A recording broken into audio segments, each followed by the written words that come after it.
안녕하세요. 돈을 공부하는 남자 수페TV의 수페입니다. 이번 주 증시를 보면 정말 답답하고 짜증나고 힘드시죠? 이것 또한 지나간다는 건 알고 있는데 겪고 있는 지금이 고통스러운 건 어쩔 수 없습니다. 그래도 매주 주간 브리핑 정리하면서 힘을 내야겠죠? 그럼 이번 주 증시 요약부터 보겠습니다. 증시 현황을 보면 아직도 조정 중이고 특히 중국 기업들의 폭락이 이어졌습니다. 어떤 기업이 왜 떨어졌는지 뒤에서 살펴볼게요. 그리고 주간 이슈를 보면 길어지는 러시아 침공, 요게 좀 이슈가 되고 있고, 그리고 희망을 가져다 줄 수 있는 세 가지 이유를 한번 말씀드려 보겠습니다. 그리고 마지막으로 아크 트레이딩을 보면 탑10 기업을 아직도 강하게 매수하고 있는데 어떤 상황인지 자세히 파헤쳐 보겠습니다. 그럼 바로 시작하겠습니다. 첫 번째로 증시 현황부터 보겠습니다. 글로벌 미국 섹터 ETF 순으로 점검해 볼게요. 글로벌 증시부터 보겠습니다. 대부분의 기업들이 빨간색을 나타내고 있죠. 조정을 겪고 있습니다. 그러는 와중에 올라가는 기업은 우리가 관심을 가져야겠죠. 아스트라제네카랑 사노피가 4.9, 4.6% 상승을 했습니다. 바이오 헬스케어 관련된 기업인데 요즘에 이런 기업들이 조금씩 바닥을 찍고 올라가고 있습니다. 그리고 국가로 보면 모두 다 빨간색을 나타내고 있는 국가가 있는데요. 중국입니다. 미국에서 중국 5개 기업을 상장 폐지 대상으로 올렸다고 하니까 모두 같이 하락하는 모습을 보여줬습니다. 그러면 이 5개의 기업은 우리가 알아둬야겠죠. 오른쪽 아래 보시면 얌차이나 베이징, 자이랩 등 이런 기업들은 투자를 안 하시는 쪽으로 생각하시는 게 좋습니다. 다른 기업들을 보더라도 알리바바는 13.8%나 하락이 나왔고 JD.com은 24.5%좀 내려오다 보면 디디추싱이라고 있는데요. 52.9% 거의 반타작이 났습니다. 중국에 투자하는 이런 상품들은 좀 보수적으로 다가갈 필요가 있습니다. 미국과 중국 관련돼서 회계 감독원 갈등은 계속 점화될 수가 있으니까 미국에 상장된 중국 기업들 조심하는 게 좋고 오히려 중국에 투자할 거면 본토에 투자하는 게 바람직할 수가 있습니다. 이번 주 S&P 500을 보면 대부분의 기업들이 역시나 하락을 했습니다. 이렇게 떨어질 때는 그냥 계좌를 안 보시는 게 오히려 속편할 수 있습니다.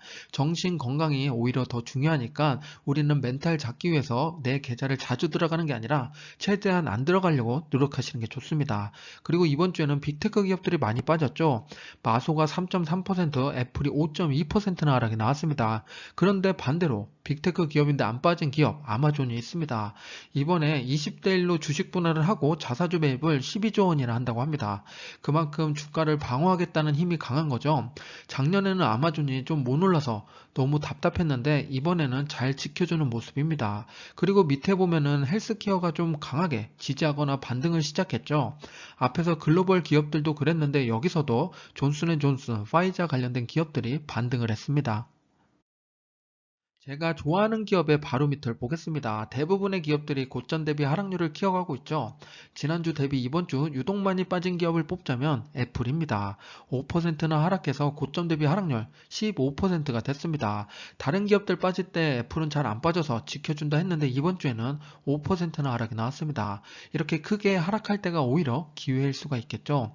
그리고 밑에 보면 KRBN 지난주에 제가 29% 빠졌다. 이거 상당히 매력적이다라고 말씀드렸던 것 같은데 이번 주에 9% 상승했습니다.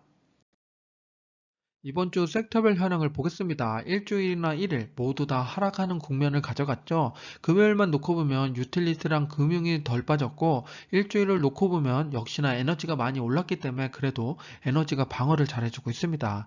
에너지랑 유틸리티가 덜 빠진 모습입니다.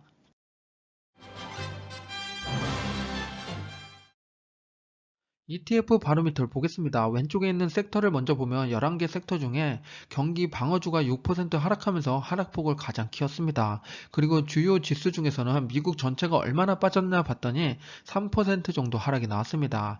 당연히 대형 성장주랑 중형 성장주도 3% 하락이 나왔죠. 그와 반면에 가치주들은 2% 정도 빠졌습니다. 그리고 오른쪽에 보면 배당 중에서도 SCHD 오랜만에 3% 하락이 나왔고 고점 대비 하락률 8%를 차지하고 있습니다. 그리고 밑으로 내려오면 레버리지가 있는데요. 나스닥 100 지수를 추종하는 TQQQ 레버리지가 6% 하락하면서 반토막 이상이 났습니다. 이렇게 레버리지 상품에 투자할 때는 비중을 소량으로만 가져가시는 게 중요합니다.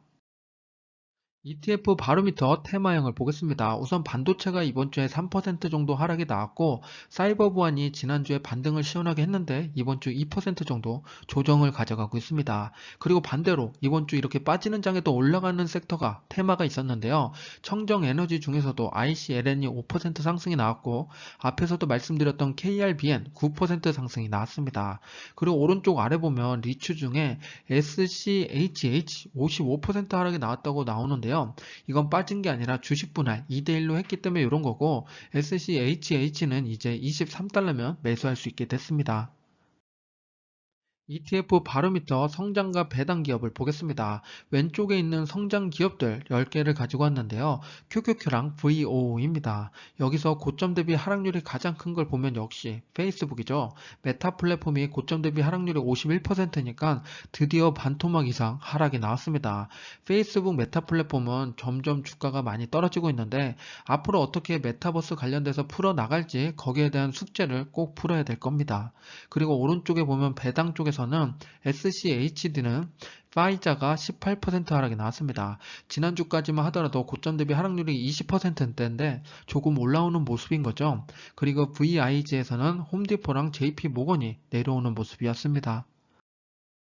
두 번째로 이슈 러시, 순매수 탑5랑 중요 기사 5개를 점검해 보겠습니다. 이번 주 순매수 탑5를 보겠습니다. 1위부터 보면 TQQQ, SOXL, 구글, QQQ, 리비안이 있습니다.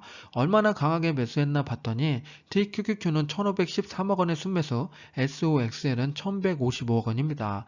두 개 다 레버리지 상품인데 1000억 이상 순매수가 들어왔죠.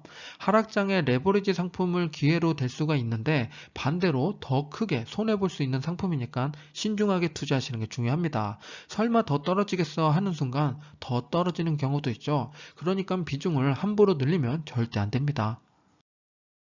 레버리지 상품 두 개의 차트를 가지고 왔습니다. TQQQ랑 SOXL인데요. 오른쪽의 차트를 보면 우하향하는 채널을 만들어서 내려가고 있죠. 이 하락 채널이 끝나는 걸 확인한 다음에 매수하셔도 늦지 않습니다. 그리고 나서 상승으로 턴했을 때 그때 매수해도 지금보다 저가일 수도 있고 혹은 조금 높더라도 안정적으로 들어가는 거죠. 레버리지 상품에 투자할 때는 하락 국면에서 계속 매수하면 오히려 독이 될 수가 있습니다. 그러니까 지금 매수하는 것도 나쁘지 않지만 그래도 조금 더 안정적으로 반등하는 걸 꼭 확인해 보시기 바랍니다. 요즘같이 하락장에서는 물타기를 하는 경우가 많은데요. 물타기를 어떻게 해야 되는지, 어떤 게 위험한지 방법적인 이야기를 해보겠습니다. 우선 작년에 내가 투자를 시작해서 각각 20%씩 비중을 맞춰서 넣었다. 그런데 올해 들어오면서 비중이 들쑥날쑥해졌죠. 특히 레버리지 상품에 투자 중이라면 요놈이 크게 현저하게 떨어지는 모습을 보여줬을 겁니다. 20달러였던 게 10달러까지 내려가는 걸 눈으로 보셨을 건데요. A라는 종목이 레버리지 상품이라고 가정을 해보면은 20달러가 10달러 됐으니까 내 평단이 20달러니까 낮추기 위해서 계속 물타기를 할 경우가 있습니다. 그렇게 되면 오른쪽처럼 A라는 종목의 비중이 상당히 커질 수가 있고 이렇게 되면 지금 현재 A라는 종목 때문에 내 계좌가 모두 다 움직이는 걸 알 수가 있습니다. 그래서 우리는 물타기를 하더라도 비중을 고르게 맞추면서 물타기를 하는 게 중요합니다. 한 종목의 단가를 낮추기 위해서 계속 넣는 게 아니라 5가지 종목의 비중이 맞는지를 체크하는 노력이 필요한 시기입니다. 우리 주식 계좌에 영향을 줄 수 있는 중요 기사 5가지를 보겠습니다. 첫 번째는 미국과 러시아인데요. 미국은 러시아 압박을 계속하고 있습니다. 최애국 대우를 박탈하고 보드카와 수산물 수입도 금지한다고 합니다. 이에 맞서듯이 러시아 푸틴은 자원군 환영을 하면서 시리아 병사를 1순위로 뽑았다고 합니다. 전쟁을 이어가겠다는 강한 의지가 있는 건데요. 여기서 미국이 전면전으로 나오지 않는 게 중요합니다. 그렇게 될 경우에는 3차 대전으로 향할 수 있으니까 잘 지켜봐야 될 순간입니다. 세 번째는 미국 물가 상승률 7.9%로 40년 만에 최고치를 찍었습니다. 다음 주에 FOMC가 어떻게 될지 발언이 중요한 건데 0.25%면 다행인데 다른 발언이 나올 수도 있으니까 잘 지켜보고 나오면 커뮤니티에 올려드리도록 하겠습니다. 네 번째는 구글이 보안 강화를 위해서 엔디먼트를 인수했습니다. 클라우드 사이버 보안이 앞으로 더욱더 대두될 것이라는 걸 암시하는 건데요. 우리도 당연히 투자를 해야겠죠. 마지막 다섯 번째는 이번 주에 미국 하와이에도 마스크 규제를 없앴다고 합니다. 그럼 이제 미국 50개 주 모두 다 노 마스크가 된 거죠. 정말 엔데믹을 준비해야 될 시간이 됐습니다. 관련된 투자 내용은 오른쪽 위에 링크를 참고해 주시기 바랍니다. 미국 증시가 정말 많이 빠진 건지 하락폭을 분석해 보겠습니다. 왼쪽을 보면 1950년부터 S&P 500 하락폭을 나타낸 건데요. 40% 이상 빠졌던 게 3번 정도 있습니다. 지금이 12% 빨간 줄이라고 볼 수가 있는데 가끔 올 수 있는 수준입니다. 하락엔 민감하기 때문에 많이 빠졌다고 볼 수 있는데 아직은 폭락장이 아니라 조정장이라는 걸 알 수가 있습니다. 그리고 오른쪽에 조정이 얼마나 회복되는지 그거를 봤는데요. 빨간색 구간이 지금 현재를 나타낸 거고 지금 이 정도 하락 구간에서는 대부분 100일 이내 정고점을 돌파했다고 합니다. 정고점은 아니더라도 상반기 안에 어느 정도 상승이 나올 수 있다는 기대를 해볼 수가 있죠. 이럴 때 매도보다는 홀딩을 하는 게 더 적합한 선택이 될 수 있습니다. 요즘에 미국 주식이나 경제 뉴스를 보나 너무 안 좋은 기사들이 많죠? 이런 와중에 중요 팩트가 될 세 가지 숫자를 말씀드려 보겠습니다. 첫 번째는 2.6조 달러입니다. 코로나 이전보다 지금 저축액이 이만큼 더 많다고 합니다. 앞으로 수년 동안 원유랑 천연가스 가격이 50% 급등해도 커버할 수 있는 돈이라고 하는데요. 이 돈은 잠재 투자 금액으로 미국을 더 건강하게 만들어 버릴 겁니다. 그리고 두 번째는 1090만 명. 이게 어떤 숫자냐? 2021년 12월 기준으로 일자리를 찾는 사람의 숫자입니다. 1인당 1.7개의 채용 공고를 지원할 수 있다는 뜻인데요. 당연히 고용주도 무작정 공고를 올리지 않겠죠. 그만큼 시장 상황이 좋다는 것이고 모든 것에 수요가 많다는 것입니다. 당연히 주식 시장에도 좋은 바람이 불어올 겁니다. 마지막 세 번째는 801억 달러. 이거는 2022년 1월 방위 목적 금액 제외하고 설비 투자가 801조 달러라고 합니다. 최대 금액이라고 하는데요.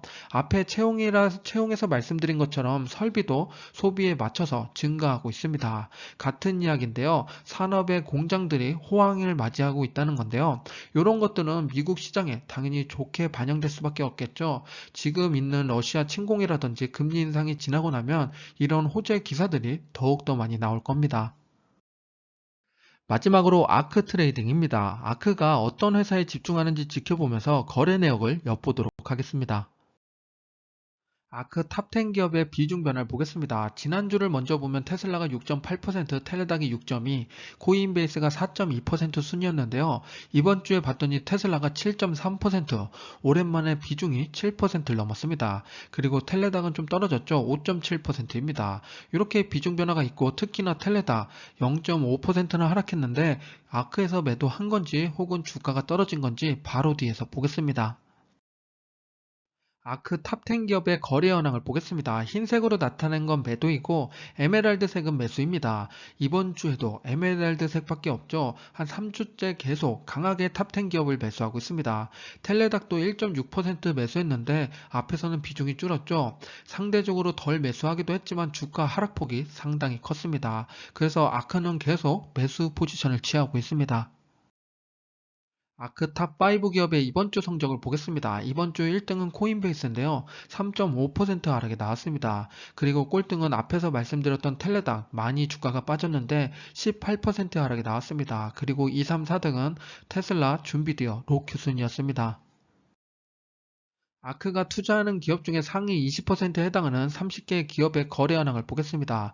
증감률을 보면 매수했는지 매도했는지 알 수가 있는데요. 30개의 기업 중에 매도 기업은 딱 2개밖에 없습니다. 27위에 있는 인바이테랑 30위에 있는 BTC입니다. 나머지 기업들은 모두 다 매수했죠. 그 중에서도 가장 강하게 매수한 건 17위에 있는 시그니파이이고 매도를 한 건 인바이테입니다. 이 두 개의 차트를 한번 볼게요. 아크가 강하게 매집한 기업이랑 매도한 기업 두 개를 가지고 왔습니다. 시그니파이를 보면은 하락하다가 상승 국면으로 바뀌었죠. 인바이텔을 보면 꾸준히 하락하고 있습니다. 제가 앞에서도 말씀드렸는데 하락 채널에서는 굳이 매수할 필요가 없습니다. 왼쪽에 있는 것처럼 시그니파이처럼 이렇게 상승으로 턴 어라운드 했다. 거래량도 터졌다. 그러면은 상승 채널을 다시 만들어 갈 겁니다. 이때부터 매수해도 되니까 굳이 먼저 매수 안 하시는 게 가장 안전합니다. 이렇게 하락장이 오래될 때는 우리도 천천히 매수하는 게 중요한 거니까 꼭 투자에 참고하시기 바랍니다. 지금까지 수피였습니다. 감사합니다.